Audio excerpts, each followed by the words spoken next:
அதான் இருந்தாலும் டீ கடைக்கு விட்டு வந்தா கோச்சு போடாதுண்ணா. எதனா ஒரு வாட்டினா பரவாயில்லடா, நீங்க தான் எல்லா டைமும் விட்டு போறீங்களா? டேய், இவனு தான் மைனஸ் தான் செட் ஆகாதாடா. இன்னும் யாரா பிரெட் ஆம்லெட் வாங்கி கொடுத்ததா? என்னடா பிரெட் ஆம்லெட்டு சாண்ட்விச் எல்லாம் முடிச்சிக்கிறீங்க போகுது. டீயாச்சு இருக்குதா?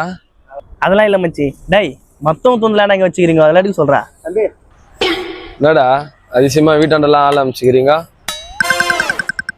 ஆமாம் மச்சான், துரோகம் பண்ணிட்டாங்கன்ட்டு வேறு ஸ்டேட்டஸ் போடுவேன், அப்புறம் பசங்களை வேறு சொல்லுவேன். இதெல்லாம் நம்மளுக்கு எதுக்க? அதான் நான் பையனை அனுப்பிச்சு விட்டேன். அதை விடண்ணா, இப்போ ஜூஸ் விளம்பரத்தில் நடிச்சாருன்னு தலையை போட்டு செஞ்சுன்னுக்குறாங்களாமே, அது தலையே இல்லையாமே, ஏஐ ஃபோட்டோவாமே. டேய், அதான் தலையே அந்த டிஷர்ட்ல அந்த ஜூஸ் போட்டு சுத்தினுக்குறாரு. அதெல்லாம் ஏன் இல்லடா, அதெல்லாம் ஒரிஜினல் தான்.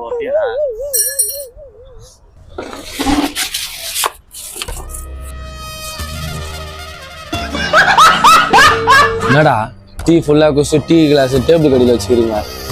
இல்லை மச்சான், உன் டீ வாங்கி கொடுத்து நான் கடைக்காரனா வச்சுக்கணும், போட்டு நான் கொலைக்காரனா ஆகிடும் மச்சான். உனக்கு விட்டு வந்தா நீ ஒன்று கோச்சிக்கிறேன்னா அவனை போட்டுறேன், அதனால நீ ஒரு அடியாக போயிடு. சந்திரா அப்பயே சொன்னாடா, டீ கடி போவாதீங்க, நானே டீ போட்டு தரேன்னு சொல்லிட்டு நான் தான்டா கேட்க. டேய், என்னடா சும்மா சொன்னா குத்திட்டா? என்னடா மோட்டிவேஷனா பேசிட்டு இப்போ எப்படி பேசுற? டீ கடி காசு தான்டா